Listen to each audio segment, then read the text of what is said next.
Successful individuals use coaching and mentorship to help them unlock their potential. Not all coaches are created equal, and that's why we work with the top 5% of coaches at IdeaMix. Welcome to Coaches You Need, brought to you by IdeaMix. Welcome to the first episode of Coaching Shorts by IdeaMix Radio. This brief podcast is designed to demystify coaching and help you understand what coaching is and how it can help you. I'm your host, Jamie, and today I'm here with Coach Christi. Coach Christi has been coaching since 2018. She has a very deep background in management consulting and human resources, and her clients are driven high performers that want to make a difference. So welcome, Coach Christi. Thank you for joining us today. Thank you. Glad to be here. And today we are going to take a broad look at what is coaching to help understand from a very macro level what it is and what it isn't, and what are the misconceptions about coaching. So without further ado, the first question is, Coach Christi, can you tell us what is coaching? So when people come to me for coaching, they generally want to make a big change in their lives. They're burned out. They're doing so much for their people. And sometimes they're eager to start coaching and not eager to start coaching. But what coaching is, it's never me telling you, oh, well, you know why you're burned out? You're working 16-hour days. That's why you're burned out. It's never my job to tell you what is going on with you. It's for me to ask questions for you to figure out what's going on with you. And you then the client then comes up with the best solutions for you. So maybe you are working 16-hour days. And your first step is, you know what? I just need a 10-minute break in the middle of the day. That's what you can do. And then when you get your 10-minute break in the middle of the day, when we talk next time, it's, you know what? I'm working 16-hour days. That is not working. So then we work on how we work, what you do to figure out the 16-hour day things. So it's always figuring out what you need to do, and then the client taking the action, not a coach telling you what to do. Thank you.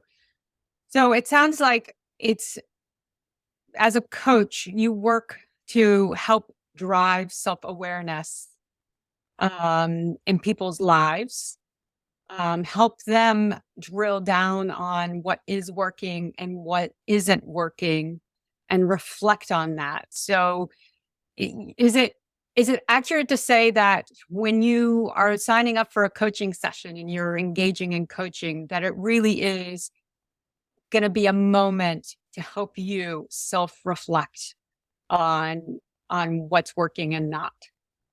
For sure. And that was said way more succinctly than I did. So great job, Jamie. Yes, exactly. And it's never really about me telling you what that is too. A lot of when I talk about coaching too, the things that I focus on are the tactical things. Like an example that we were saying, maybe I need a 15-minute break. But we often have to work on that mindset too. Why do I deserve a 10 or 15-minute break in the middle of the day? So it's the mindset that always goes along with the tactical things that you need to do. Because if you do one without the other, it's not sustainable. It just won't work. Mm-hmm. Amazing. So it's driving the self-awareness, the reflection, and then to help, hopefully, clients then pivot how they frame what they're doing. Good one. Yes. Again, much more succinctly than I said it, but yes, that's it. Right. Coaching has, I feel, and since, the past 20 years has really exploded. And sometimes there's not a lot of clarity on what coaching is and isn't. So can you speak to some of the common misconceptions about coaching and what it is and what it isn't? Sure. One of the examples that I just hit on was the differences between coaching and consulting. So I can always tell when I lapse into consulting mode, which I do on occasion, because I'm like, because I know, well, I think that I know what their problem is. So if they will, with the example before, I'm working 16-hour days, how could you maybe work 14-hour days? Mhm. If I start telling them or even suggesting what somebody might do, they didn't come up with that on their own. That's me telling them. That's me being a consultant and thinking that I know best. One of the things that I typically tell people when I talk to them first, it's like, I don't know you best. I don't know your company best. I don't know your roles best. I don't know your family dynamics. Therefore, you're the ones that have to come up with the solution that's best for you, not me. So I always get a nice little nudge if I'm trying to consult, because it's never what the person designs and they don't want to do it. Mhm, mhm. So that's quite interesting. So as a coach, then you're not telling people what to do. You're just helping them figure out what are the best solutions for them based on their situation and who they are. But a coach is not there to tell you to do something particular. Correct. Exactly. Again, very succinctly. Yes, just take a certain action, basically, which is maybe in a way how it differs from sports coaching, right? Because your sports coaches, right, which we're all familiar with. Many people grew up, doing sports, where the coach tells you, if you want to get better, this is what you need to do every day. But coaching for adults or for young professionals looks different in that regard, because it's really about helping people understand for them what's the best solution to get them where they want to go. Correct. Yeah. And it's a little bit more holistic too. The sports coaches, if you want to make sure that you're running a marathon or you're doing a specific sport, they might tell you what to eat, what not to eat, when to wake up, but it's always for that ultimate goal. Usually coaching is more holistic. If we know we get your home life in a better, more balanced way, that aligns with who you are, that's going to help you with work. So it's a little bit more holistic instead of just focused on this one area. Mhm. Amazing. Amazing.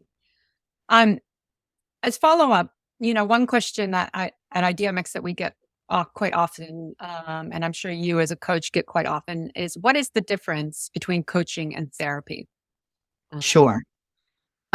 So I'll explain it. Let me give an example and then I'll explain it too. So let's say I'm in a session with somebody and we'll take the person that's working 16 hours, 16-hour days, and they're exhausted. And I might ask them the question, why do you think you're working 16-hour days? And they really stop and they think, they're like, oh my goodness, I've worked since I was 12. I was always taught that I need to work, that even if I'm sitting down at the house and my parents come home, I need to get up and I need to hustle because I can't rest until I've already worked. Mhm. And when somebody has that revelation, they're going through a lot of past memories.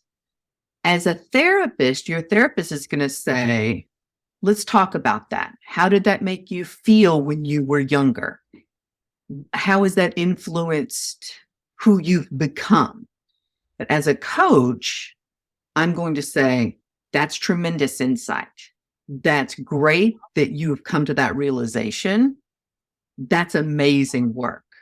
Mhm. Knowing that this is based on how you were raised and may or may not be serving you now, how do you want to go forward with that knowledge? And they can say, I'm going to keep on doing this because it's my goal to retire by the time I'm 50. Great. Or that doesn't serve me anymore. I want to do something else. But that's what we do. We don't get into what happened with your parents, what happened when you were growing up. We say, great information now. We forward the action. Mhm. Mhm. So again, it's a really, I think what I'm hearing is you may recognize that there is something that you do because of what you were told in your past. But really, coaching is that recognition, that gaining that self-awareness about what that is, but then having a forward-looking approach to, is that still serving you for where you want to go? And if not, then how can you change that? Correct. Again, much more succinctly. Yes, that's it. Amazing. But I mean, it's really, I think one of the key differences is, even if you may look back at the past, that one of the sort of differentiators between coaching and therapy is therapy really unpacks the past, whereas with coaching, you are moving forward. So it's really a forward-looking approach and focus on sort of where do you want to go, rather than how did you get here? Correct. Yeah. And it's not uncommon. I've had and have clients right now that are working with therapists and they're working with coaches. And even though they might bring us the same issue, they know that it's going to be handled differently, because it's resolving any trauma in order to help you make that forward progress. And it's not uncommon for those to go hand in hand, because we do not get into each other's lanes. They're different work. So do you ever have moments then where you're working with a client and you have to say, that is something that you should unpack with your therapist? I do. And sometimes I say, this is a therapy question. You probably need to figure this out, because I think it is influencing what you're doing now. Let's talk about what we want to go forward. But yes, it's a version of that. Yes. Yeah. Amazing. Thank you.